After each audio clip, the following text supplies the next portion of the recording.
Have you ever noticed that the last lap is always so hard? It doesn't matter if you did 10 laps or you do 20 laps. It seems like the last lap is always the hardest. And if you just say, I'm going to run until I can't run anymore, you end up running so ridiculously far. You didn't even realize you could do that because you didn't even set a goal for yourself. So definitely that's true. I also think setting goals can be useful, though, for accomplishing certain things, especially big, complicated tasks, trying to break it down into small, manageable bits so you can overcome it.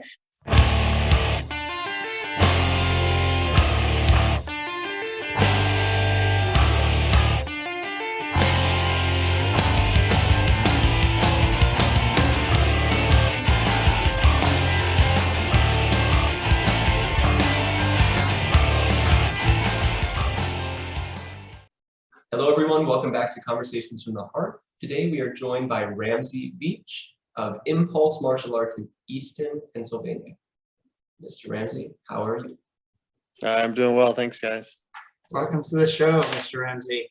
Thank you for having me. So, this is the first time I'm meeting you, sir, but I'm very interested to learn more.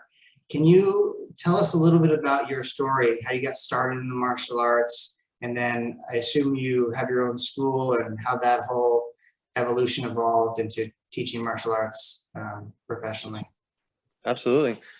So my martial arts career started since I was a little kid, watching. I grew up in the era of Dolph Lundgren, Van Damme, Steven Seagal, and those were the people I looked up to, the Karate Kid movies. So I started out with all that influence. Took a couple karate classes here and there when I was a kid. My parents really couldn't afford long-term karate or martial arts training. The longest I think I had when I was young was 6 months at a Taekwondo school. But again, very short-lived, just mainly because of money issues. But the bulk of my training started, besides just playing around, when I was 20 years old. So when I was 20 years old, I took this. That was just after 2 years of getting my stuff together, saying, I really want to do martial arts, and but I never really took the next step to look into a school or anything like that. So I was like, well, what kind of martial arts do I want to do? Do I want to do some karate? And I said, you know what? No, what I want to do is I want to be like Steven Seagal. That's what I want to do, right? And I know he was an influence to a lot of people in the Aikido realm, and then that's normal. So I said, I really want to do what this guy does. I think it's really cool. I was really impressed, and I thought it was fun. So I looked up Aikido schools in my area, and this is back in 2003. So Google was barely a thing, right? I'm on the internet doing Ask Jeeves, So I'm like looking for local Aikido schools, and I only came across 2. So I went searching for the one, and I didn't find it. I couldn't find it. I went to the street and I couldn't find it. Handheld GPS wasn't really a thing yet. We didn't have it on our phones. I didn't have like a thing in my car or anything like that. So anyways, I couldn't find it, and I'm really glad I did. I'll touch on that later. But so eventually I took my girlfriend at the time and traveled across the way to the second school that I found, and that school was just fine. And I went in. I didn't really do much thinking. That's just my mentality growing up, is if I have to think about it, it's probably not for me. So I went in. I said, I'm just gonna watch class. So we sat there, watched class. I signed up the next day, and then since then I was going 6 hours a week, 3 days a week, right after work, doing school and all that stuff at the same time. And just that was where it all started. My main martial art that I studied was Aikido. That was my main reason for joining. Fortunately, my instructor also taught and studied multiple other martial arts, such as Kempo and Jiu-Jitsu, like a Japanese Jiu-Jitsu, as well as the samurai sword arts and then some other things that we were exposed to at the school. Yeah. So I was able to learn all the facets of several different types of martial arts, all at the same time. So I definitely took advantage of that. And that's what I did. I've been practicing ever since. I don't really take time off. I just got to a point where I'm no longer, unfortunately, affiliated with my instructor. But about 3 years ago, I did start my own school. And that had nothing to do with leaving his organization, but I've been wanting to start a school for a long time, and I had the opportunity to do so shortly after leaving the organization. So I did just that, and been just having really a lot of fun with it, exploring, just improving, and teaching whoever wants to learn. Wow. So you started your school right before the pandemic hit. About a year, yeah, 2019 or so. Was it 2019? Something like that. I don't know. It's So all it was blur a at year, this point. You know? before. Yeah, it was a Yeah. year before. So how has that been for you? I mean, that must have been difficult, Yeah. So I'm. It's at a local racquetball and fitness center, Mhm. and I'm blessed to have really low rent, really low overhead. Yeah. And it started off because I go there on the weekends to play indoor volleyball essentially, Awesome. and I was looking for a place for months. I'm looking at shopping malls. I'm looking at buying a house with an area that I can use as a studio. I'm looking at all these other different these avenues, and I just couldn't find anything because I know a lot of capital goes into building businesses and doing this, doing that. One of my main things about martial arts is, I want to do my best to keep business out of the martial arts. So I nicknamed it commercial arts because, some things are just like, it just gets too commercialized and it becomes more about money than the training. And I'm way more about the training, at least I want to be. So I don't want to get to a point where I'm more focused on money. I just want to stay afloat. So I was blessed with really good rent because I was only paying $400 a month for the room, and the room was already matted. It was used. I was sharing it with some wrestling crew, and it was an opportunity I couldn't turn down. It was perfect. And then eventually I moved to a room across the hall. I purchased mats and all that stuff, and now I have more of a quote unquote dojo-esque atmosphere. And again, just taking opportunities. I something I learned in the martial arts, especially in the art of Aikido specifically, but also learning all the other martial arts that I've done. You got to play with the cards that you're dealt, right? So when an opportunity presents itself, either take it or you don't. And sometimes you just have to do things. You just have to act, right? There's no time to think about it. If you take the time to hesitate and think about it, you're going to lose the opportunity. Just like if somebody's going to throw a punch at you, there's really no time to think about it, right? You just have to act, and whatever happens, happens. It's going to be the right response, whatever it is, despite the consequence. So that's what I did. I took all the opportunities I could, and I'm in a good spot. I don't have a huge dojo, to be honest with you. I don't have 20, 30, 40, 100 students. I don't have anything like that, but we pay the rent every month, and that's all I care about. I work a regular full-time job. I work a part-time job. I have a wife, a hamster, you name it. And I'm busy. But I make it work, and I show up 3 nights a week, and I train, and I try to get my students to be as good as they want to be. So that's what I do. And at the same time, of course, I still train myself. Of course, teaching trains you a lot. Just being a teacher, you learn a lot. But I work with a guy who does Muay Thai and all that stuff. And I do private lessons for Brazilian Jiu-Jitsu, and I keep training myself as well. I visit Aikido schools. I visit other martial arts studios whenever I get a chance, or I'm out on vacation or something like that. So I'm always trying to to keep evolving my skill set, my understanding, you know, by learning as much as I can. So Yeah, Yes, that's awesome. And you know, it's definitely not about having a big school and making a lot of money. I think the most important thing is that teaching, because when you teach, not only are you passing on this knowledge, and that's a really rich and rewarding experience, and you have the ability to touch and affect someone's life so deeply, but also you don't really know something until you taught it. I mean, I'm sure you've had this experience where you're like, yeah, I know that. And then you go to teach it and you're like, wait, I don't really know that as well as I thought I did, you know, and then you all the really, time, unfortunately, all the time. yeah, Yeah, and you really learn it when you go to teach it, it's you know? humbling. So Humbling. it's like almost like mandatory. I feel like sometimes students say like, well, I just want to do martial arts. But if you just do martial arts, you'll only be here. But if you take a little bit of time after you've learned to do martial arts well, and then try to teach it a little bit, you'll get even better. So Right. Percent. Yeah. Yeah. totally great. So it sounds like I was going to ask you who are some of your role models, and you said Steven Seagal. Steven Seagal. Well, I was going to say Van Damme. right. Right. I had- Yeah. Van Damme too. You know, just all the guys.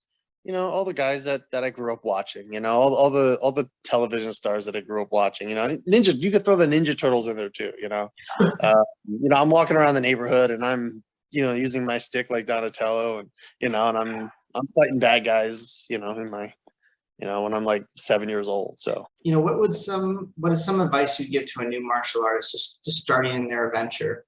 What are some of the pitfalls that you've sort of encountered along your way that you've overcome, and maybe can advise the next generation in that process? yeah, that's one of the most important things to me. As far as like my personal, uh, you know, I don't know how you want to say it, but you know, issues throughout martial arts. You know, I've always just been a go-getter, and you know, I never really complained. I would just go to class when was as often as I could.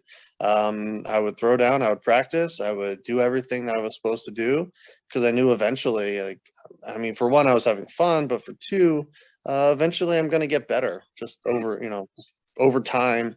And I never really had any goals in mind. I never said, not once, thankfully, in my career, that I ever say, oh man, I can't wait till I'm a black belt, you know.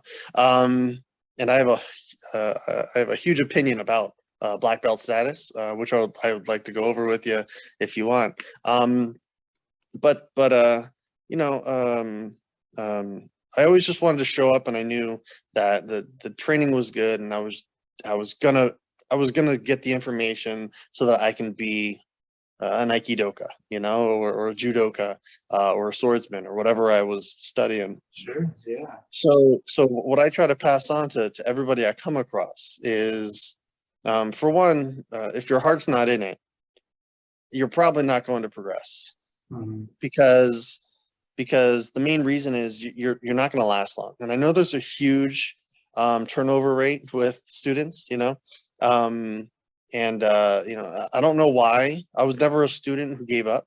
I was never somebody who stopped going. Mhm. It was just always, I'm just gonna go. I'm just gonna go. I Mhm. know people have work issues. I know people have injuries. I know people have life issues, and circumstances, but that just didn't happen for me. So it's hard for me to relate to what people are, what's keeping them from actually practicing martial arts. Mhm. So what I've been asking is like, well, why do you want to sign up for the martial arts? I think that's a really important question.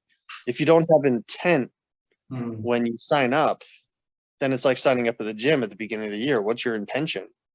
Mhm. And most people drop out of the gym within what, a month, 2 months, or whatever those statistics are, because they realize that the work's too much. Well, Mhm. the work's only too much if you look short-sighted at short-sighted goals, right? So if you're just going to work out so you can get a six-pack, guess what? It's going to take a lot of work. You're going to have to do a lot of things you don't want to do, and people just don't have it in them. At least, I don't know, maybe it's an American thing, maybe it's just you know, like societal or cultural, or it's not in their genes. But you know, if they have intention, if they want to sign up a martial arts class, and they say, you know what, I don't have any goals. That, to me, that's like a good thing, because it's like, okay, well, if you don't have a goal, then you don't see the light at the end of the tunnel, and that means you're going to keep going for it, going for it, and going for it. Because as martial artists, there's no such thing as the end of the tunnel. All right. And there's a difference between somebody who practices martial arts and a martial artist. One is trying to get to somewhere specific. The other one's just going until they can't go anymore. And so that's what I want everybody just to understand as they're signing up or as they're starting. You know, it's okay to have a goal, but it's also okay not to have a goal. And when you're starting out, just know that, you know, life's going to get in the way. And when it does, it's super important to make sure your priorities are in check, so that you don't miss out on certain things, or you don't put things aside that you're going to regret later. And you want to make sure that, you know, I was 20 when I signed up for martial arts, so I didn't really have too many obligations. I'm 38 now. If I was 38 and I was signing up, now I have all these obligations, right? So I don't know if I'd be able to make it as often. I don't know what it would be like to take a high break fall at 38 years old. I don't know if that would be demotivational if I was going to, you know, get hurt once. You know, I got hurt my first couple of weeks in martial arts class. I almost broke my elbow. But that didn't dissuade me from coming. But stuff like that does dissuade people from coming. They say, oh, I don't want to get hurt. I don't want to get, this is a lot of work. What do you mean we have to do jump cuts? What do you mean we have to do push-ups? What do you mean we have to run around the room? And they start sweating, and you know, who knows the reasons for why they don't want to stick around. But I think a lot of it's the hard work. And if you don't put the hard work into it, you're not going to get good. And you're probably just going to give up. And that's a shame. So I really want people to understand that when you're starting martial arts, it's really important to just know that there's going to be work, and it's for the long haul. It's not something that you're going to get good at really quick. Nobody does. All right, unless you have prior experience. So yeah, it's like that neutral mind you were talking about when you're fighting. If you're too active in your head, you end up being very rigid and slow. And if you're more in that neutral mind, you can flow and you can adapt and react. And life is like that too. You know, have you ever noticed that the last lap is always so hard? It doesn't matter if you did 10 laps or you do 20 laps. It seems like the last lap is always the hardest. And if you just say, I'm going to run until I can't run anymore, you end up running so ridiculously far. You didn't even realize you could do that because you didn't even set a goal for yourself. So definitely that's true. I also think setting goals can be useful, though, for accomplishing certain things, especially big, complicated tasks, trying to break it down into small, manageable bits so you can overcome it.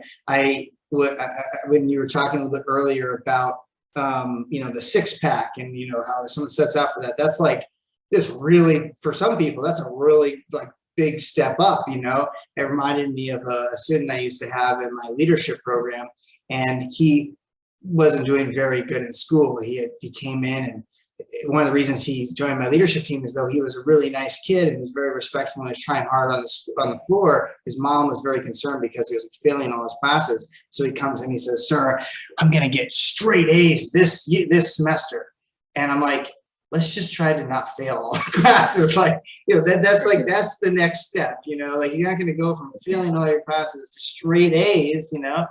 And sometimes I think people forget that while it's good to be romantic, it's also important to like make manageable, you know, goals to kind of help you get to where you want to go. right. I think that's great. Milestone. Wise advice. Yeah, I totally agree. Right.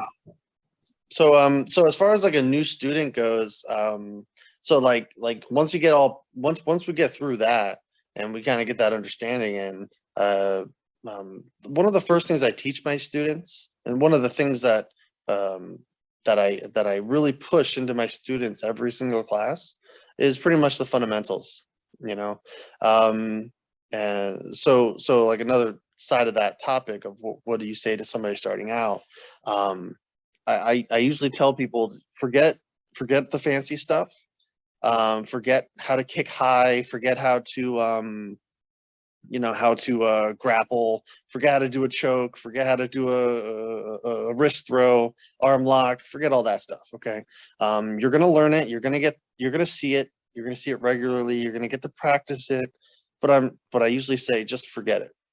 The reason is because the fundamentals are way more important. And it doesn't matter which martial art you learn, right? Whether it's a standing martial art, ground grappling, martial arts with weapon, doesn't matter. They all share the exact same fundamentals. For example, movement, kazushi or off balancing, posture. Those are just a few of the basic fundamentals that if you don't have in any martial art, everything else goes out the window. And those are all easily proven by demonstrating. Well, look, here's an arm bar with bad posture. Person's going to get right up most likely, or you're going to have to compensate. You can pull your back out, whatever like that. So while I'm teaching, especially new people, I just focus on, like, if your feet are in the right position, if your body isn't properly aligned, etc., if you're off balance and they're not off balance, all that good stuff, then none of this is going to work. So focus on that, because I honestly think that it's really easy to throw somebody by their wrist. Okay, like the actual act of grabbing their hand appropriately and knowing which way to turn. I think you can learn that in an instant. Anybody can learn that in an instant. But what they're not going to know is that unless you set the person off balance, unless you punch them in the face first, for example, right, or nudge them, or if they're half falling over, if they're standing there strong fisted and you're trying to do a wrist throw, for example, it's not going to happen most likely unless you overpower or you overcompensate with other groups. But if you're practicing the fundamentals, like I had said, then the wrist throw will be a lot easier to obtain, and you won't have to worry about failing as much. And that's when people fail at technique, or I'm just not getting it, it's because you're not focusing on the fundamentals. And once they focus on the fundamentals, they feel better about themselves because they know, oh, look, I got it to work. Wow. Just literally yesterday, I had a 15-year-old, almost half my size, because I'm 6'3", 240 pounds, literally half my size. I had him, do a one-arm shoulder throw to somebody, just the whole setup. And then at the end of class, I said, okay, throw me, He's like, what? Throw me? What are you talking about? Like, what do you mean throw you? You're huge. I said, no, just do it. I promise, right? So without resisting, I let him do the whole thing. He throws me right over. Is one of the most beautiful throws ever. And you should have seen the smile on his face, and it's just really, really cool to see that in somebody who literally just tried class for the first time. But I went over so many fundamentals and basics with him that he followed the rules over and over again, and he was able to accomplish something as big as that so quickly. So that's really important. If I can hop in really quickly, this reminds me of a concept we talk about a lot here at Rising Phoenix, and it's, for you kind of mentioned it as forget, kind of leave that at the door. And when I came into this school, one of the first things I heard was Master Rold say, empty your cup, right? And that is, now that I've had the privilege of being an assistant instructor and being on the floor with students who are, moving up through the program, they've been here for 1 or 2 years, but also there's new students coming in, it always reminds me to keep that cup empty, because I see students coming in and they're, they've been here for a couple months, and I say, okay, show me your front kick. They're like, yeah, I know my front kick. Like, it's, it's so easy, right? Like, I know my front kick, I know my roundhouse kick, I know all these things. And for me, that helps me stay in check, because I'm like, okay, I need to make sure that I'm not coming in every day thinking, yes, I know how to do a front kick, I know how to do a roundhouse kick, because it is, those fundamentals, and saying, okay, well, there's always that little bit of posture, or that little bit of balance, or that little tiny detail that can be adjusted every Right. time. So I think that's, Always room for improvement. Yeah. oh, yes, sir. Yeah, yeah. It's sometimes you get those students that come in and there's a number of different things that we could talk about with fundamentals. This is a kind of a broad topic, and I definitely think fundamentals are really important. There's a lot of ways you could kind of break down fundamentals, but I would say that one thing that does happen quite often is you get a student who comes in and maybe because of curiosity or anxiety, their mind is racing and they're full of questions. And we always learn, like, the white belt, this is the mind of the baby. You're just looking around and you just want to take it all in, and you don't ask too many questions. You just say yes, sir, and you try to figure it out by doing, and sometimes you get these students that they're very curious, or maybe they have some anxiety, so they want to, like, think it all the way through and know every little detail before they even throw it the first time. And they think about it so much that they lock themselves up and they can't even figure out, like what goes first, and likewise, sometimes you get those instructors that do the same thing, where you get the newbie instructor who's like, okay, this is wrong, this is wrong, this is wrong, this is wrong, this is wrong, and the person's like, okay, where do I begin? Like, where do I begin to fix, And Exactly. what I was kind of hearing from you kind of goes into a different way you can kind of look at fundamentals, which is if you start at the end, you cannot understand the beginning. And one of the problems we have as humans is we just always want to get to the end. And so, like, if we take weightlifting, for example, like, a lot of guys tend not to be as good at, like, rock climbing as women, because we're so strong that we can just, like, if I'm picking up a big heavy weight, I can just go with all my strength, go and just push it all the way up, right? After my lights. But if I do that, I forget all of this biomechanics all the way up, which is so important. And so actually doing things very slowly can be incredibly helpful for learning everything that's happening between here and here. And it's like, one thing I see a lot is you'll get martial artists who come in and they can throw a really strong kick, or a really strong punch, but they never land it. And they're like, why do I never land this kick? And it's because you have terrible footwork. All the positioning that goes in up until the point when you throw the kick is missing. So you're just, you will never land.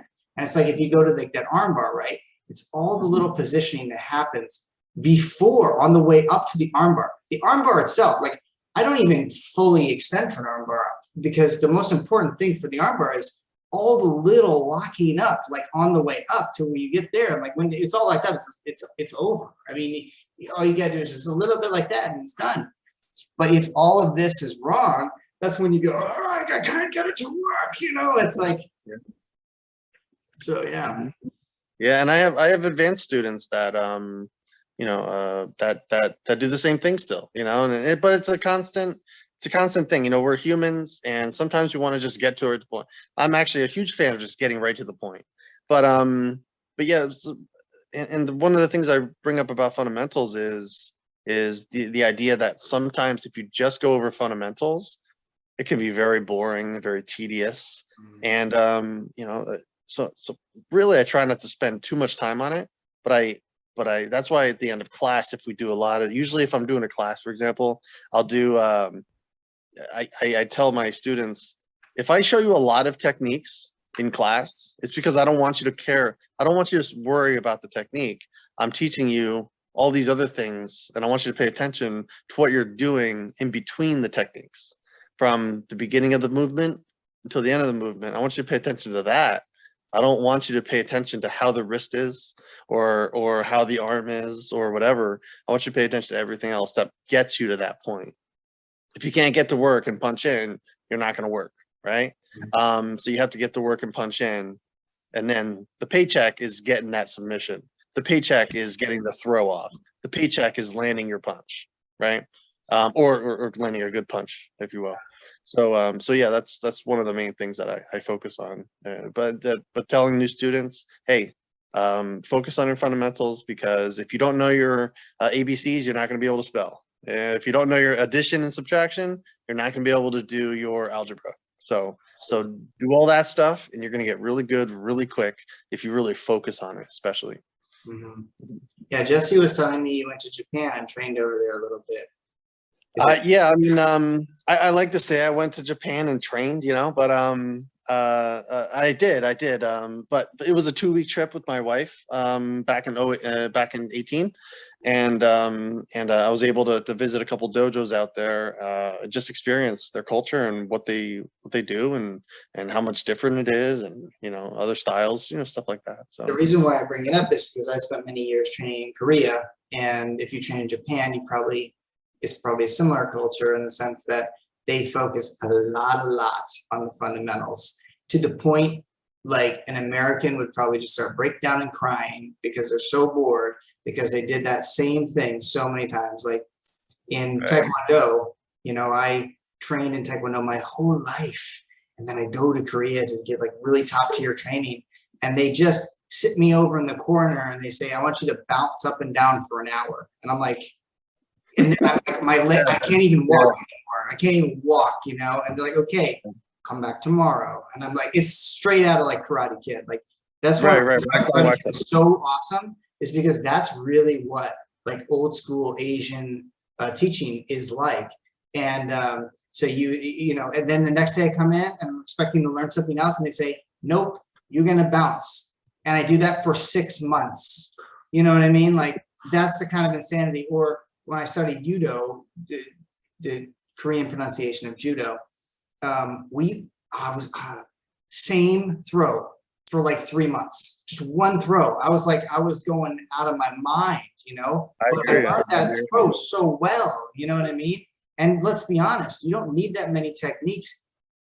You need a few techniques, very, very proficient. That's how you get very good at actually sparring. Right. Quality over quantity. And a lot of beginners make that mistake. They're like, oh, I want all these cool submissions and I want all these cool kicks and stuff. It's like, you don't need it. You need a few basic submissions done very, very well, where there's no room of escape, and a very simple but concise game plan. Because combat is incredibly complex. And if your strategy is complex, it gets too lost sometimes. So, Yeah. That's where I learned about what we call the plateau, and it's usually in the middle of training, like when you become like a middle belt rank or whatever, however you're progressing, you start getting way more techniques than you know what to do with, and now you have so many techniques.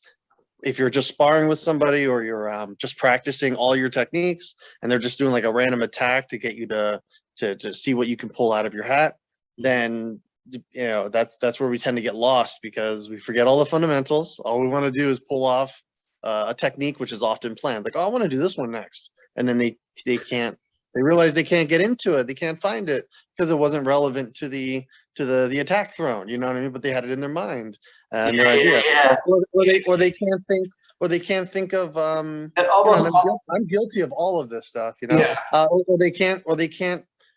or they freeze because they're like, oh, well, you know what, man, I did this standing armbar like 4 times in a row, I did this wrist throw like 5 times in a row, I don't want to do that anymore. Yeah, but why were you doing it in the first place? Because that's what the situation gave you. It gave you the opportunity to do a technique that was relevant, so you took it, and that's what you should be doing every single time. Because in the end, I'm just throwing numbers out here, but I would say 95% of all the techniques and all the crap that we learn is all for fun, and they're good to teach you attributes that you can add to your to your skill sets. But a good judo practitioner, if you ever watch judo like competitions, I'm sure you have, you'll see the same 5 techniques over and over again. Seotosh, the Uchi-gari, stuff like that, just the little things, because those are the ones that work the most.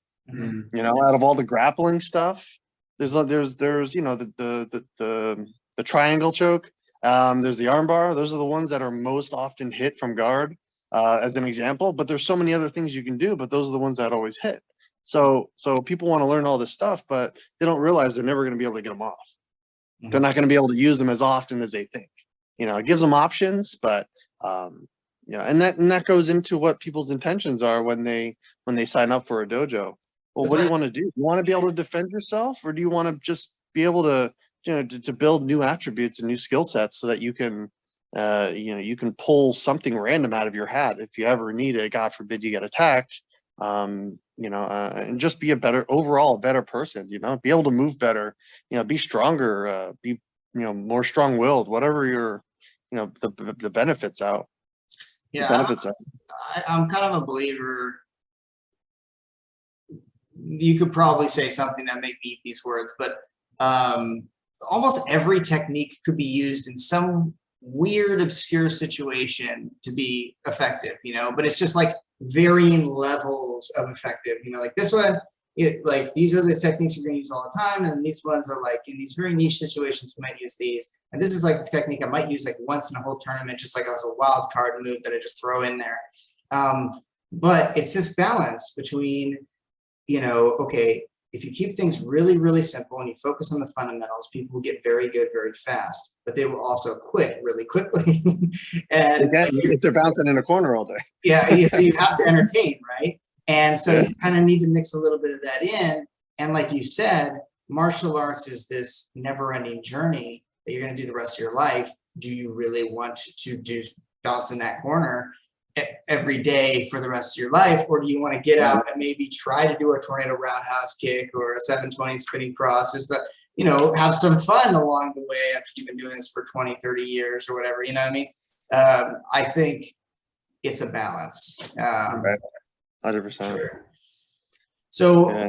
We're taking up quite a bit of your time. I really appreciate you coming on the show, but I got all night. I wanted to get back to this idea before I totally lost it from my mind, because it kind of piqued my interest a little bit of you said black belt. How did you phrase status? Yeah. You said something like black belt status. What are your thoughts on that?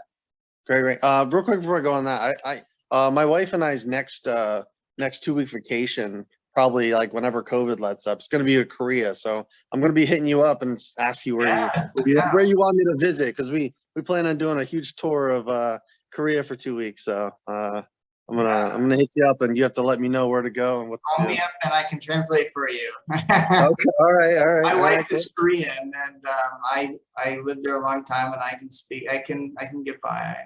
Right. I know only a few choice words from like TV shows and stuff, and they're always used at weird times. Yeah. You just need a Nikchu Hanjan Juseo.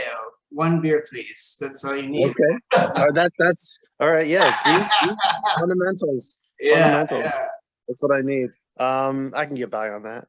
So so there's this thing about rank in the martial arts that I spent a lot of time contemplating and thinking about. So when I started my school, one of the things I did while I was putting my curriculum together, which was just pretty much just advanced or offshoot version of the curriculum I kind of was raised on, give or take. So I said, you know what? Do I want to do belts? Do I want to do a ranking system? Ultimately, yes. I did want to do a ranking system. I reached out to people that I knew personally. I looked deep inside of my own soul here. I read things online. I reached out to other school owners I had no idea anything about, like a couple of people on YouTube that I respected. I was like, let me ask this person. I shot him an email and we had a nice conversation, stuff like that. So I said, well, what is all this rank stuff about anyways? And this is just my personal opinion.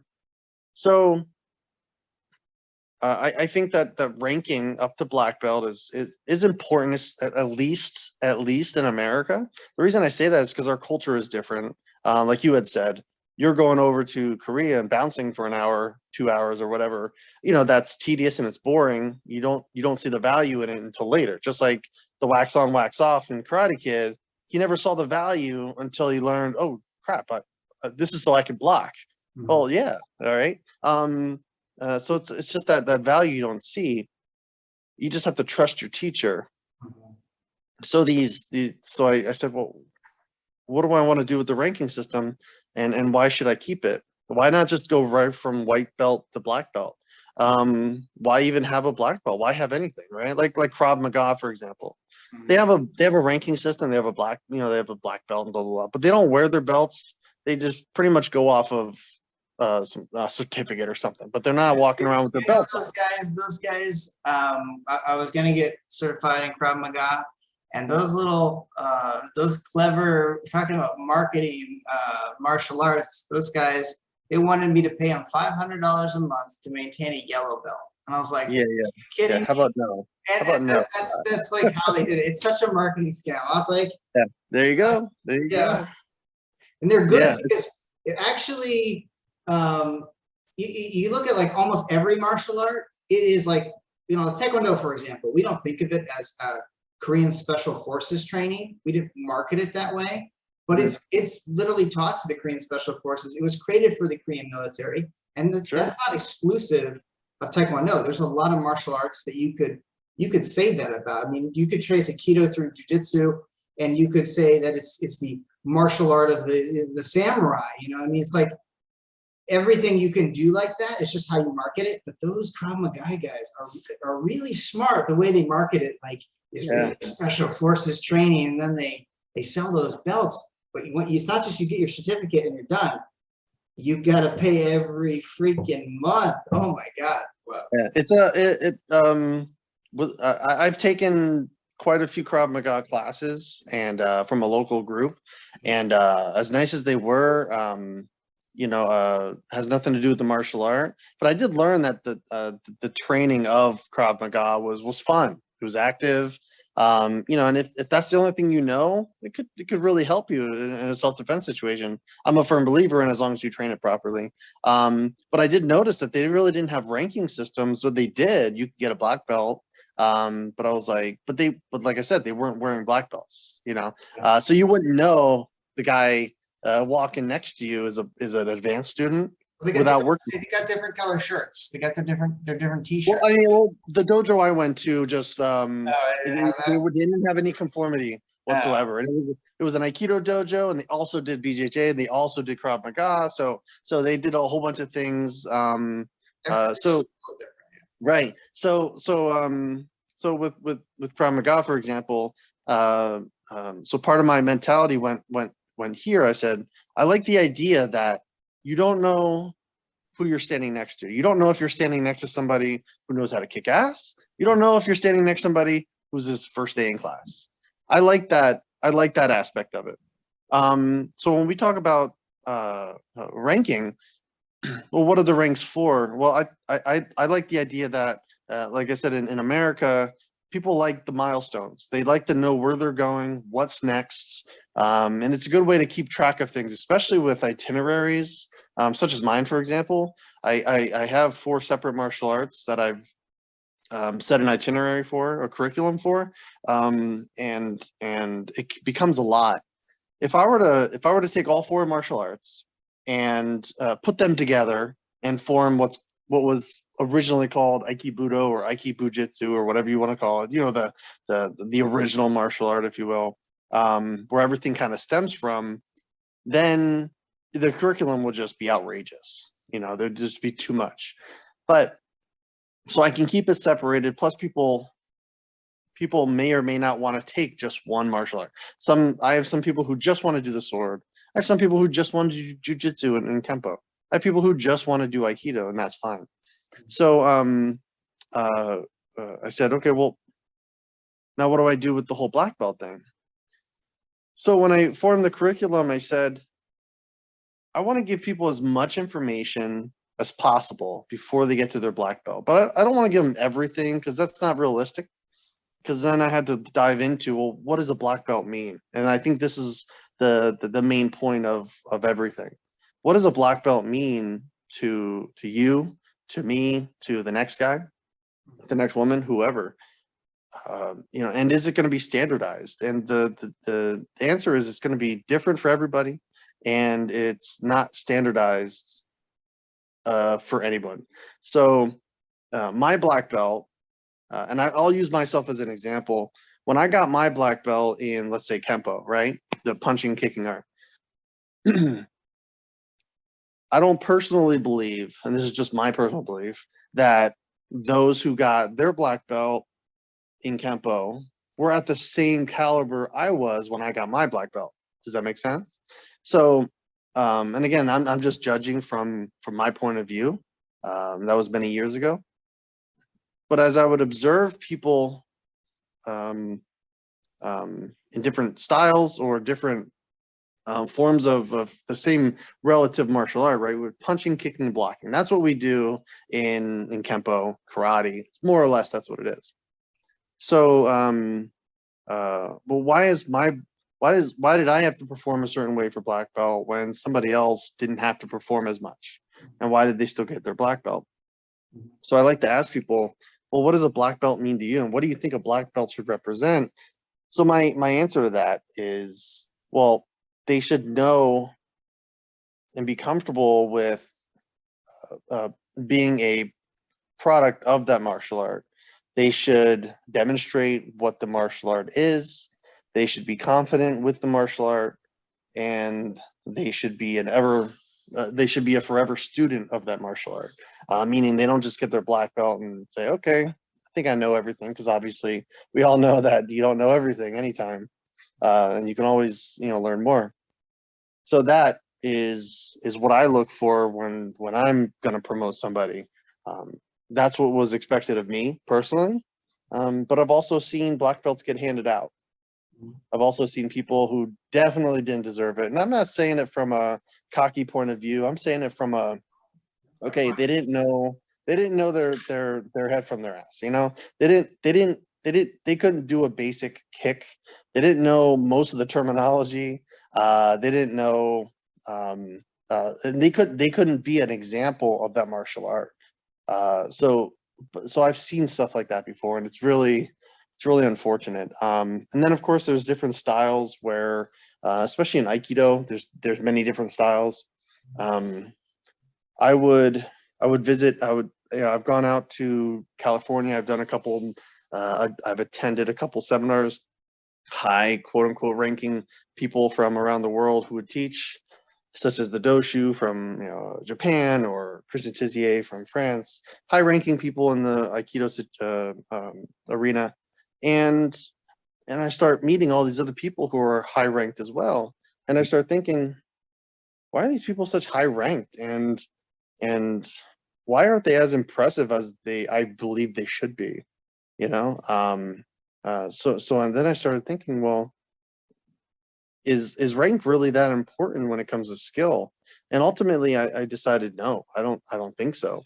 Yeah. So I like the idea that once you're a black belt, be a black belt. I understand in organizations and in some facets, we have to, some people will get ranked up and become second, third, fourth, fifth, and all that. And I don't mind that, and there's nothing wrong with that.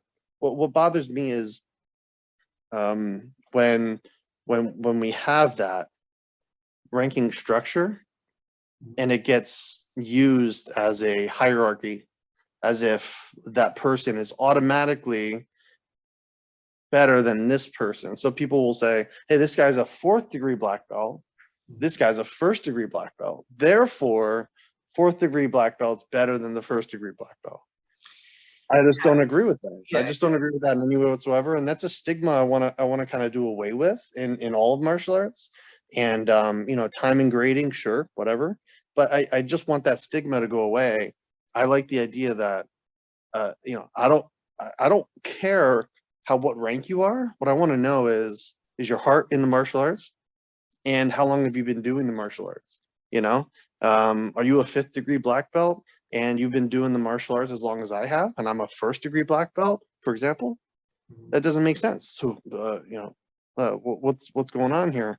So why do you get special treatment and I don't, per se, right? So that's kind of the dilemma that I've discovered personally. Yeah. So I hear what you're saying. I think for veteran martial artists like yourself and myself, we don't think about rank like that. Like, if you're a martial arts professional, we are colleagues. I'm not thinking I'm better or worse, or, you know, I don't even care what your dan is. I don't ask people what their dan is. I wouldn't even care if you didn't have a black belt. If you have students and you put out a good product, and you've done this a long time, and that's a long time, that's all that matters. But I think I do know what you're talking about. You know, when you first start teaching, like, I never cared about rank at all. And then I started teaching, and my students were like, oh, you're only this dan? Well, this guy is this dan. And they think, well, if you're this dan, you can, you know, levitate. If you're this dan, you can fly. This dan, you shoot laser beams out of your eyes. It's like medical. I'm coming to your school. I'm coming to your school. Yeah, and you're a Jedi. You know, that's not how it works. It's like this. It's like, do that. I'm coming to your school. Yeah. If you do you have a college degree? That might be like kind of like a black belt. Let's just say this is just a hypothetical correlation.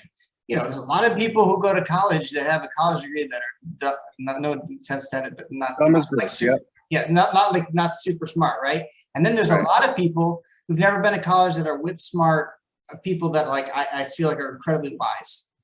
And it doesn't mean that much. It means like a little something, right?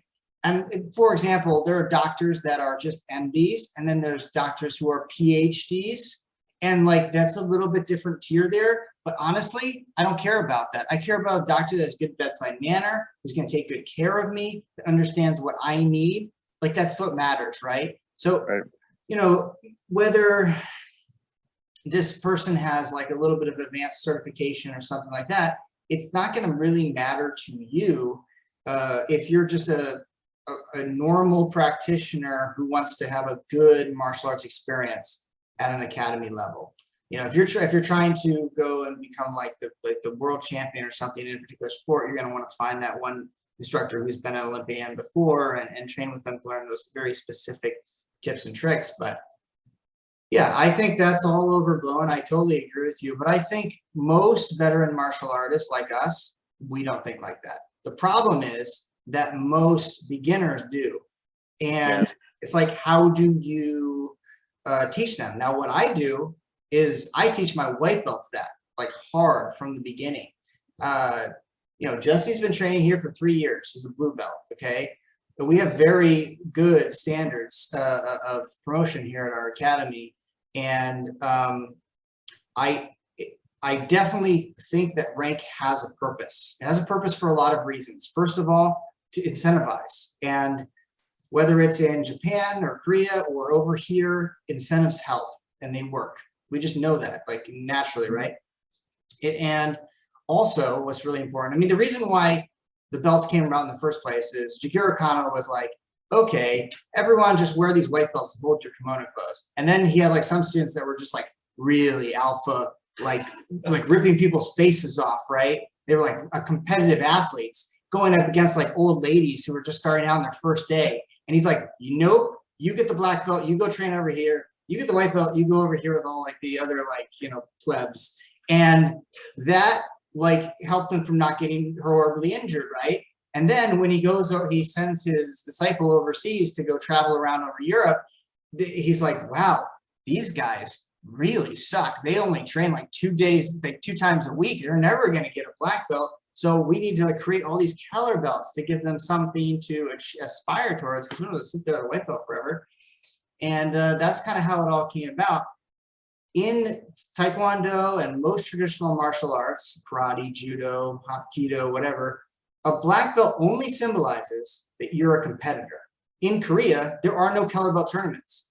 It just means that you can go into a tournament with you or me and not get annihilated. You know, like, you wouldn't want some white belt who, like, I don't know how to do a roundhouse kick and goes out and just gets like his head taken off, right? You want him to know some like fundamentals. So black belt's like, okay, you can compete in the open division. This is my little pet peeve. I'm going off a tangent here, but this is why I think it's hilarious when people go to tournaments as like a yellow belt. Like, they'll go to the national championship as a yellow belt. They've been training for like 2 months and they win. They get gold because there's no one in their division. They say, yeah, we're world champion. All kettlebell divisions don't mean anything. The only division that matters is the top division, the open division that is like where, you know, you can, it's not like wrestling. If I had wrestling and we broke it down into all the little, like, you've been training for 6 months and you've been training for 8 months and you've been training for 1 year. It's like, yeah, everyone will get a trophy, guys. Yeah, But yeah, how it is in other sports. In other sports, everyone just comes together. You might have weight divisions or something, but that's it. And that's what a black belt is. You're in the, you've left the little pool of the school, and now you're going out to the big world and you're competing against everybody. Right. And levels of black belt have some other significance. You know, there's usually 9 dans, and Jigoro Kano took that from the game of Go. There was a famous Go announcer that would rank people based on their ability to think ahead of other players. So a beginner would be like 0 dan, basically first Q or first gup in Korean. And then if you could think 1 step ahead of a beginner, you would be first dan, which dan means step. So you're 1 step ahead. Second dan is 2 steps ahead. Third dan is 3 steps ahead. And Go is all about just putting down stones and trying to encircle your opponent and just trying to outthink the possibilities there, right? That's really cool. And that's what the dan system was. And it was basically the Go announcer would just say, he would just rate professional players and say, you're at this level professionally, and this, it was like the first ELO, or you know what I mean? Like, you know, you're like thing. And it's become a little bit different now, but he created 9 dans. And in most traditional martial arts, 1st to 3rd dan, these are the student black belts. 4th to 6th, these are the teaching black belts. And then 7th to 9th, these are more administrative level black belts. And in Taekwondo, we say master for 4th to 6th, and 7th to 9th is grandmaster. But those titles like that, they don't mean anything more than I'm a master plumber. Like I you know, like I don't know why people think it has to be like, I know everything there is to ever know. That's it. You know that's what I mean? it. Like, Yeah. like Yeah, it just means like I know the trade. You know, like I'm a certified tradesman who like knows this craft.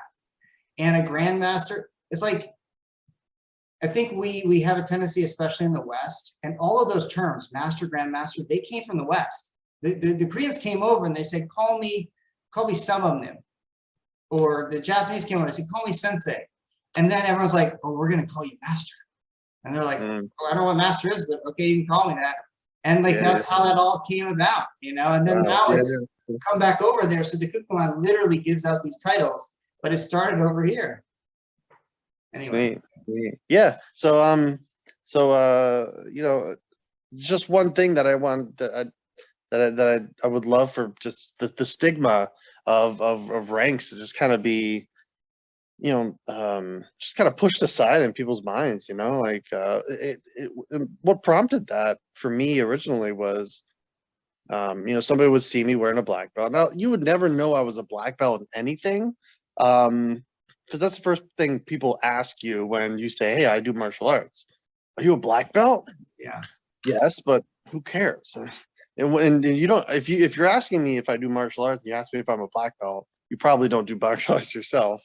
But you know, what does a black belt mean to you? Does that, and then automatically they're like, oh, so you can kick some ass, huh? You can, I'm not gonna fight you. And it's like, okay, bye. Just like it's just really annoying, actually. But what's really annoying is when I get that from other martial artists. You know, oh, well, what rank are you? Right? Like, who cares? Who cares? Right? If you're competitive, I'm either gonna beat you or you're gonna beat me. Right? If we're in a competitive nature, you know, One of the problems we have is that like low-level black belts who have grown up in one school and don't really know what it looks like outside of their school create this whole mythos in their mind about how things work. And so they'll ask you just stupid questions like that, like, you know, well, what dan are you? And if you're not higher dan than them, then they don't have respect for you. And they think that 3rd dan in their system is equal to 3rd dan in yours. 3rd dan in yours could take 30 years. 3rd dan in theirs could take 3 years. Who knows? These are not equivalent. No black belts are equivalent. And that's something that a lot of hope you're okay. I dropped you. Yeah. A lot of beginners just don't understand that. They think like when they come in, they think that if you get a black belt is like, there's this board out there somewhere that like certifies black belts in all disciplines. You know, it's like, no, it's just whatever your school standards, your school sets, that's the standard. And so what I tell a lot of I have some high level master students that have schools of their own. And they tell me the same kind of stuff. They're like, I'm so frustrated. You know, this guy opened up a school next to me and he's like a couple dons higher than me and everyone says they should go to him because he's higher. And I say, you know what? It doesn't matter. We cannot focus on them or we won't be focused on ourselves. And for me, I'm all about creating a really good product and a really good school. And then I will create some standard that is meaningful within my program. I don't care what that standard is. I don't care if it takes 1 month to get to your yellow belt or 10 months to get to your yellow belt, but there needs to be some standard that is meaningful, okay? I personally think 1 month will never be really meaningful, so I wouldn't do 1 month to yellow belt. But whatever those meaningful increments are, there is integrity so that you don't push people through, and I'm right there with you. I started training under a master. I trained on a lot of her masters, but one thing that we saw happen, you're very similar to myself, where when we grew up in like the old blood and guts, moldy carpet in the basement with fiberglass hanging down, and you're like training with the adults as a kid, that kind of thing. And in that era, you had a lot of I'm losing my train of thought. What was I just saying a second ago? Training in the dirty basement with I was gonna tie this in. The similar train of thought in terms of the sort of integrity of the belt ranks. Yeah, okay, so what happened back in that age, they didn't know you can market martial arts, and no one thought that martial arts instructor could be a lucrative occupation. And so they just like opened like up a dojo in the basement somewhere and put out a sign. And then slowly but surely they started to realize, whoa, I could like actually support my family doing this. And then they followed the money a little too far and they started marketing the belts and then basically selling out the belts. And we went into this next era, which was just basically the first era built up the prestige of the black belt. And the second area basically sold the black belt to make money. And now we're kind of in a third era, which is that people want challenge and they want meaning.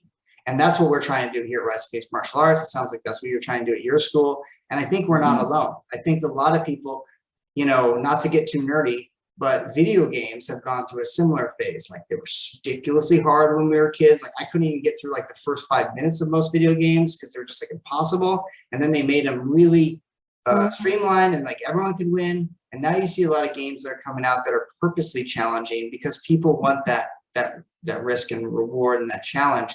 And I think while some of the old school masters might not have woken up yet to this, this is really the way of the future. Right. I agree. Yeah.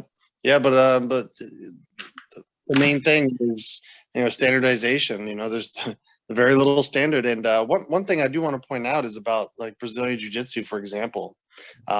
They've done a really good job at keeping high standards. You can say that, if you see a black belt from one school, they're going to be on the same level, give or take, of another school. Now, there's different styles, there's different teaching methods. They might know more things and, they might be better overall. One might be competitive, one might not be. But the standard overall is kept somewhere. But what I have noticed in the recent years is that I think that standard is starting to drop. Even in the most popular martial art in America right now, Brazilian Jiu-Jitsu, that standard is going to start dropping just like it did for all the other martial arts. And they're going to start slowly but surely promoting people. He's a black belt. Okay, here you go. You know what I mean? And, the standard, I think, is going to start dropping over. And I've already seen that a little bit, where somebody's going to get a belt. And I'm not saying they don't deserve it, but in the eyes of the person giving it, they do. And everybody's got different standards. So I'm trying to uphold as good of a standard as possible for my students, so that I know that I'm confident with. But if I give you this belt, then you're at a good point. You're understanding it. You're progressing. And if I give you a black belt, you know way more than I did when I was a black belt. That's one of my main things. When I got my black belt in any one of my arts, I want to make sure that you're better than I was when I was a black belt, when I became a black belt, and that's kind of my goal. Without keeping it to an unrealistic standard, I'm getting them to be better than me. And that's kind of where my teacher, without spending time on that, kind of failed. There came a point where he stopped trying to get me to be better than him, and the lack of training and enthusiasm towards improving me went down dramatically towards the end of my training with him. Hence one of the reasons, many reasons, that I'm not with him anymore. So I think just keeping just a high level of integrity in the martial arts, especially when it gets to a black belt level, because that's where it is. You're either a beginner or you're a black belt, and there's everything in between. But those are the things that people look at the most. They want to become a black belt. Okay. You realize how much work there's going to have to be to be a black belt. Once you get there, you're not going to want to stop. Yeah. And hopefully you don't. So I think, I agree with what you're saying about BJJ. The standards are going down. You used to see 10 years for a black belt was pretty common, and now you see some people like 7, 6, 8 years happening. It used to be like 2 years for a blue belt. Now you see a lot of like 1 year for a blue belt, and you see like you can get a blue belt online from the Gracie University and stuff. So yes, and I think what's happening is it's like, okay, when it started out, it was like really intense in like a garage, and very few people did it, and it was more like your kind of a program. And then they're like, well, if we do it like this, no one will ever know this program exists. No one will ever know about our discipline. So we also need to think about marketing. And so whenever that happens, you kind of see those standards kind of realign to more reasonable, everyone can achieve benchmarks. But I also think the reason why BJJ has maintained relatively good standards and will be able to maintain that as long as it continues the certain practices it's doing is because of two things. One, all of the live training, constantly live training, every class, it helps you really understand how to use your technique. One of the problems we have with traditional martial arts a lot of times is we get so off in our own little bubble that we lose touch with how this all sort of manifests and interacts with other things. And then two, the ability to just jump into other schools and train between schools allows people to basically cross-pollinate ideas, techniques, and make sure that the standards are intertwined. So like that's really important as well. And those are all things that, we, here at our academy, we teach a mixed martial arts program called One Way. And in development of our program, that is something that we are very, very interested in learning what, BJJ has done very well with their ranking system, but also, there's a lot that goes along with that. One of the things that really, really gets under my skin with BJJ, and I've been doing BJJ for 20 years in different places all over the place and whatnot, but one of the things that really gets under my skin is this idea that the only way you'll get respect on the mat is if you're the toughest mofo out there, and you gain rank by being the tough, more tough than anyone else. And that kind of a mentality is the kind, it becomes caustic, and it becomes very difficult to exist in that kind of environment as you get older and you want to make a more welcoming, all-inclusive environment. So there's good and bad with that. Like I said, there's the good things, but then there's also some unfortunate negatives. Right. Yeah, I haven't been doing BJJ as long, but in the last few years that I've been practicing it with my amongst other things, those are my little things taken away from it, you know, and what I hear from other people as well.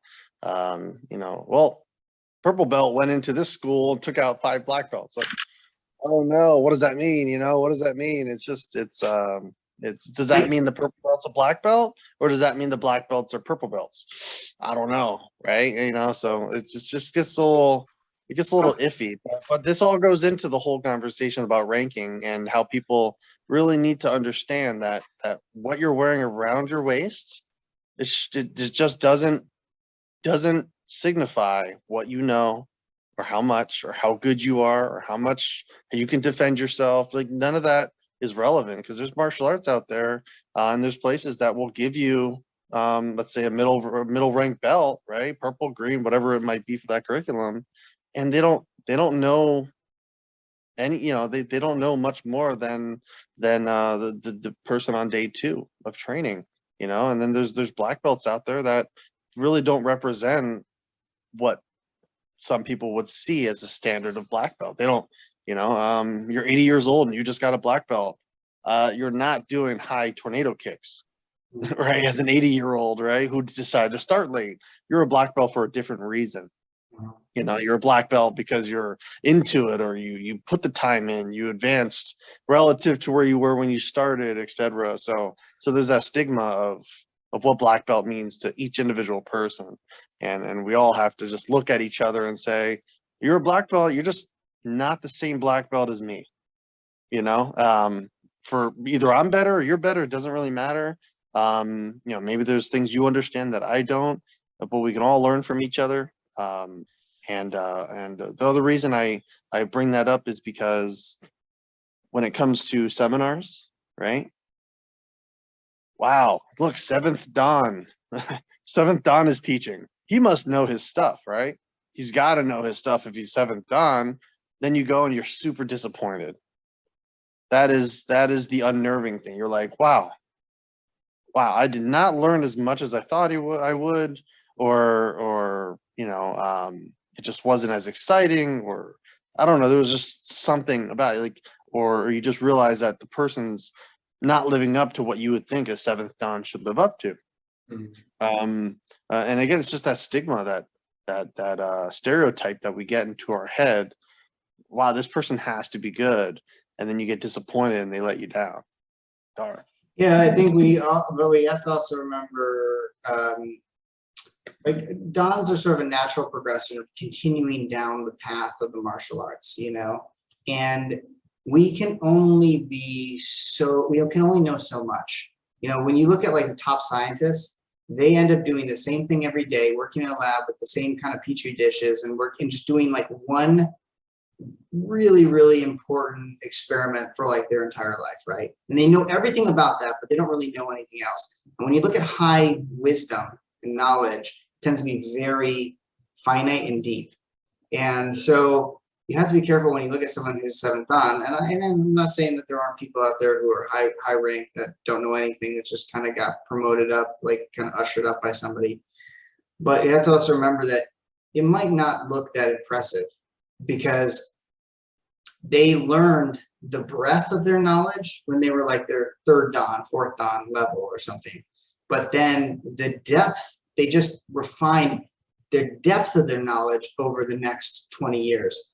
I studied under Tom Brown Jr., who is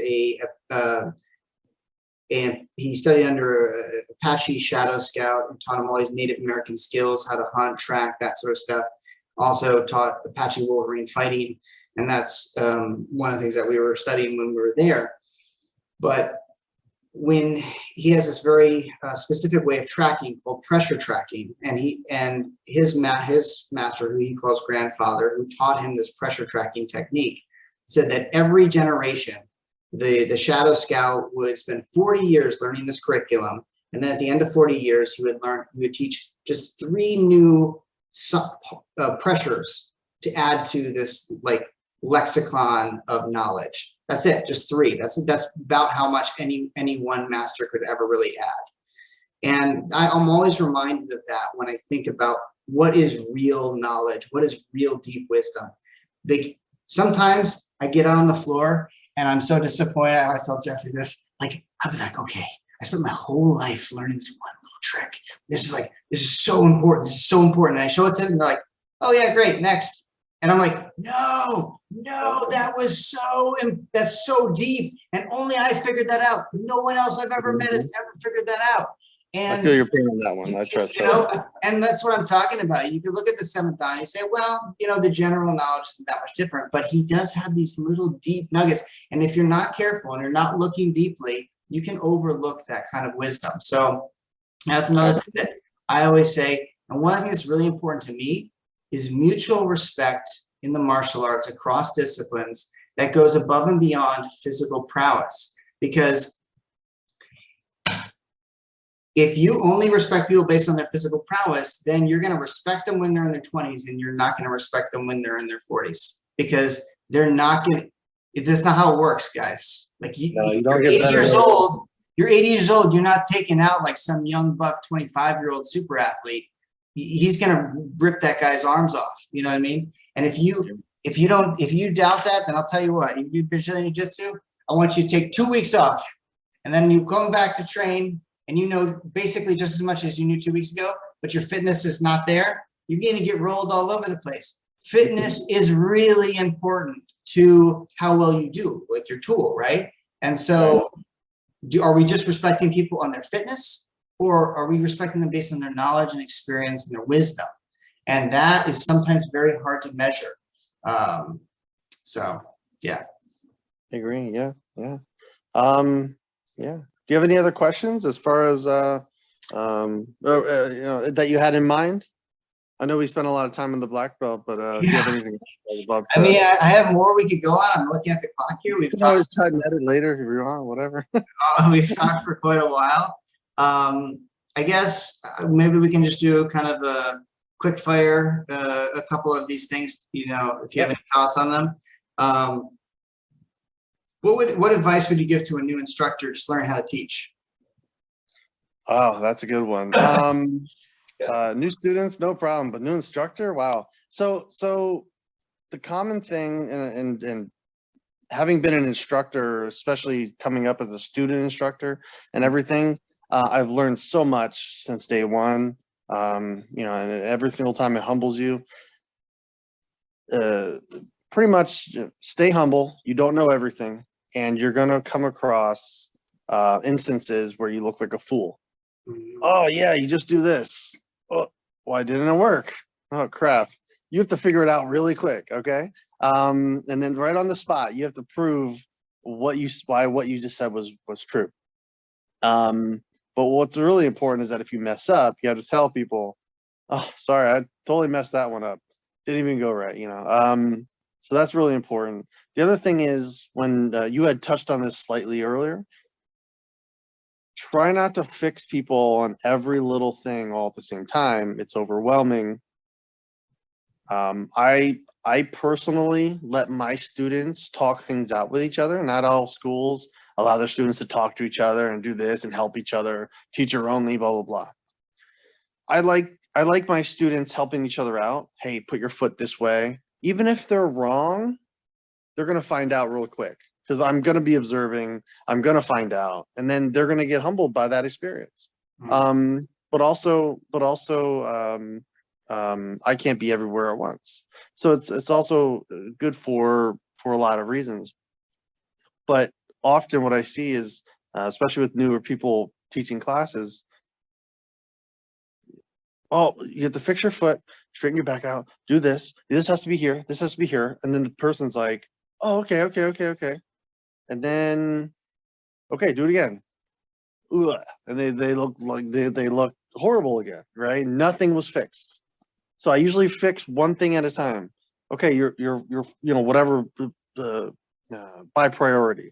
I'm like, okay, your back wasn't straight, for example. Okay, next time you do it, I want you to do everything the same, but I want you to puff your chest out. Boom, there you go, your back is straight, right?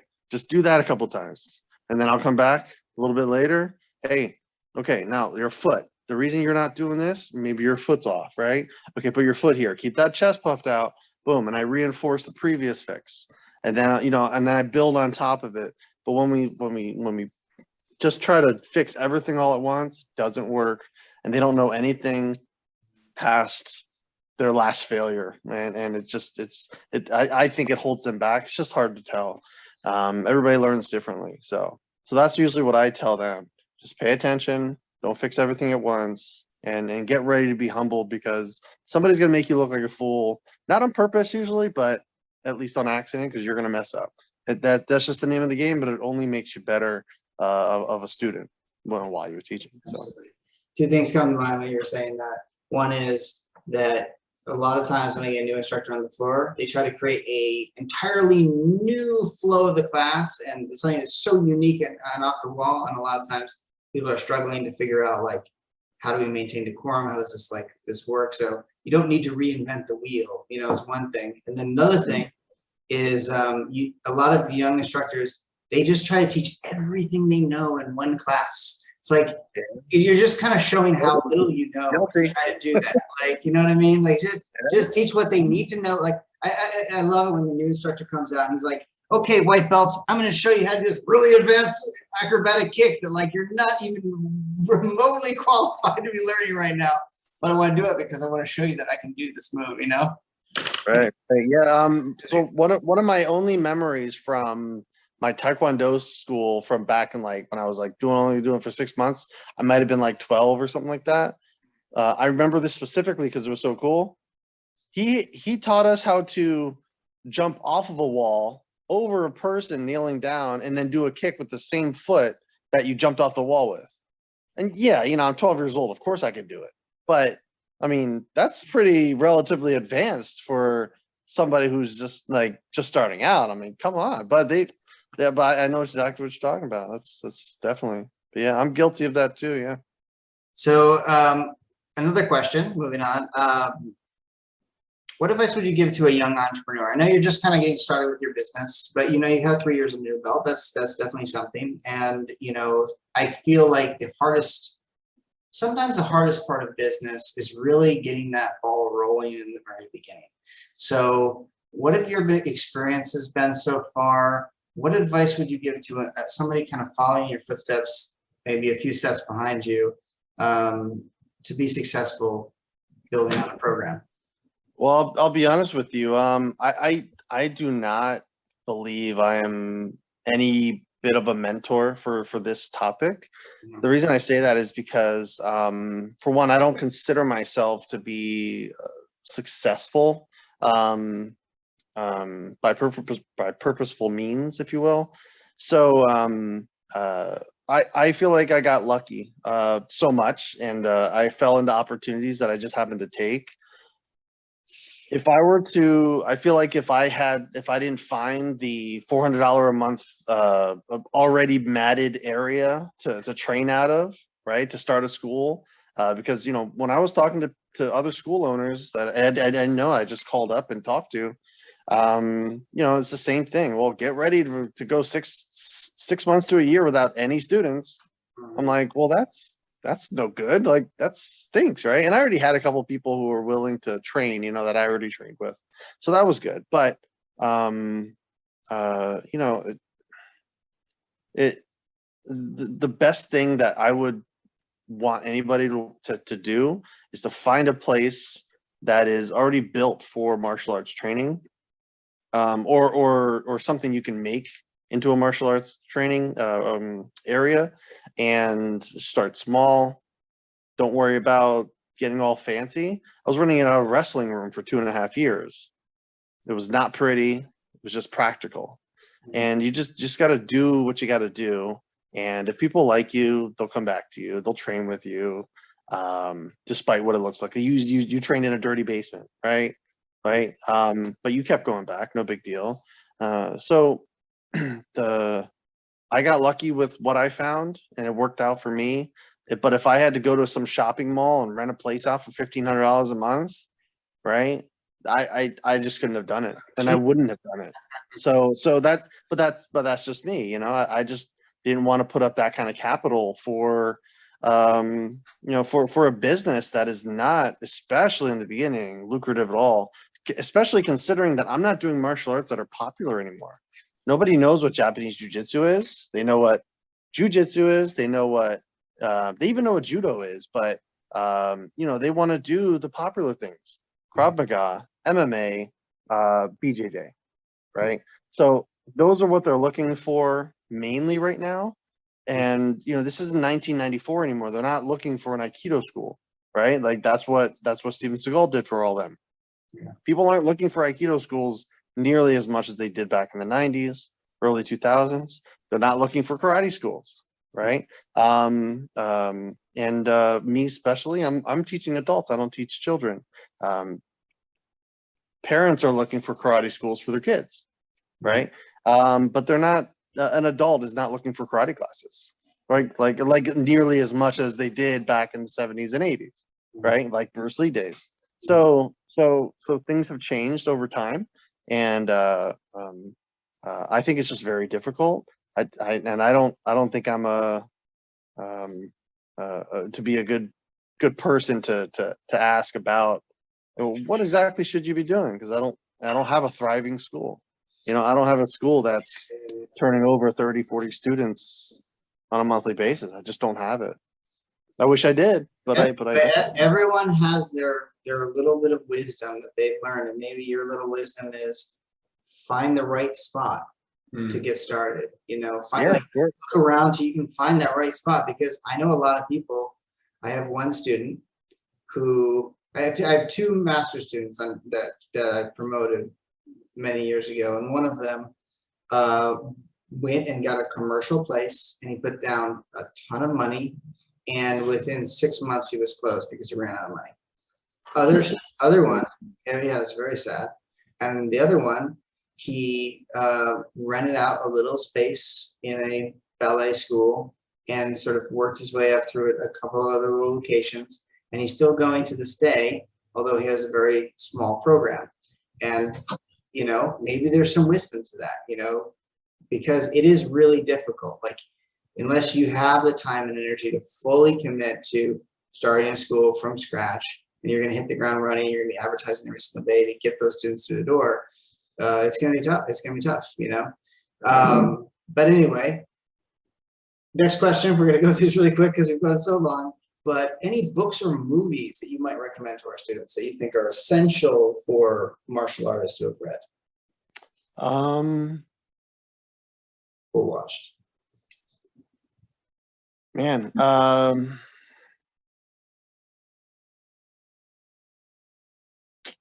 that's a good one.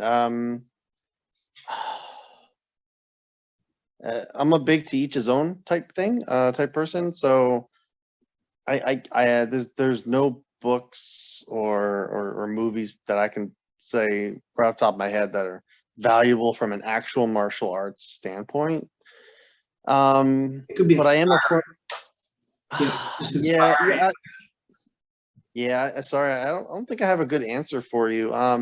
If you're going to look at it from a self-defense perspective, all right, if anybody you know or is training because they want to just make sure that they don't die in an altercation, if it ever happens, God forbid, then I recommend the Meditations on Violence.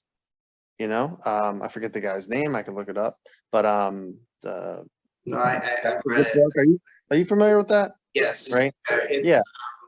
I forget his name, but that's a very good book, and it's very straightforward. And he's just right in your face. Look, blah blah. Another good book is by David Goggins called Can't Hurt Me. Have you ever read his? It's a very good book. I definitely recommend the audio book of it. And there's a lot of dialogue between him and the person reading the book in between chapters and even during chapters. And it's very good dialogue. He's actually somebody who was a Navy SEAL, went through Hell Week 3 times because of and you'll learn all about that in the story. But he's you know, he was overweight, he was everything, and then and depressed and all that stuff, and then went to be a Navy SEAL, and now he's a phenomenon in the fitness world, you know, and he went to do Ironmans and triathlons and this and that and the other thing, not to mention, you know, be a Navy SEAL and all that stuff. So definitely recommend that from a motivational standpoint. So that's awesome. I'm sorry. If I can chime Yeah, in on Can't Hurt Me. So that is a book that one of our dear students, Sam, read, and he was like super into that book a couple years ago, sir. So he introduced me to David Goggins, and so I've Oh, been good. kind of orbiting David Goggins a little bit and wanting to get more into it. So I will personally take that recommendation because I'm looking. Yeah, definitely get the audiobook off of Kindle. You won't regret it. So I actually had the liberty of training with one of his constituents from his second round in Navy SEALs training. His name is Bigby Jr. He's a friend of mine out of Indiana that I met at a martial arts convention like 10 years ago, by happenstance. But he mentions him in his book, and he talks about a couple of things about him in the book. So, but yeah, he's a Navy SEAL that comes out and visit me, and we train and stuff like that, and all the stuff that he does. So that's fun. Yeah, it's definitely good. So you can at least look up Bigby Jr. and see if you can train with him. If you can get him down to your school, do some training, tactical stuff. He does Brazilian Jiu-Jitsu, he does Muay Thai, Kali, Arnis, stuff like that. He's really good influence. He's a great instructor. I definitely recommend hitting him up. I can connect you if you want, and then you can always have him come down for a session or two. It's definitely worth it. Definitely. Yeah. Okay, last question, and then we'll let you go. Where are you headed with your martial arts career? It sounds like you've got this program. Are you content with that, or do you want to go bigger? Is there more you want to say in the martial arts? What are your ambitions? I would love to be able to just focus so much on my students that I didn't have to work my regular job. And I could just run the dojo full time. If I could do that, I'd be able to, host more classes, look into training children, all that good stuff, all the stuff that I really can't afford time-wise to do now. And so that's what I would like to do. But realistically, it's just not in the cards just yet. As soon as it gets dealt to me, trust me, I will take the opportunity. But other than that, I just really gonna just work on just keeping my skills up, bettering myself, getting more training from as many different avenues as possible. Whether it be from somebody such as yourself who does martial arts that I've never really done before, or if it's somebody who has also done martial arts that I've done before for many, many years, so I can get new techniques or whatever. I think we can learn from anybody and everybody. I can learn a lot from somebody just starting out because they have a new, fresh perspective. And I can learn a lot from somebody who's been doing a martial art for 50 years, and everybody in between. So any chance I get to grill somebody on something that I can learn from, I especially from a skill set standpoint or principles or tips and tricks, etc. So Mr. Veitch, it's been an absolute pleasure having you on the show. You're Thank always you. welcome back. You're a great conversationalist, and you had some really seminal things to say on a lot of those topics. I think we are kindred spirits. We have a lot of the same kind of thoughts about rank and the journey of the martial arts and all that. So it's been an absolute pleasure. Thank you so much for coming on. I appreciate it. Thank you so much. If you enjoyed that podcast, please consider liking and subscribing to our YouTube channel, as well as hitting the notification bell. We offer in-person, group, and private lessons at our facility in Kyle, Texas, as well as virtual lessons anywhere in the world.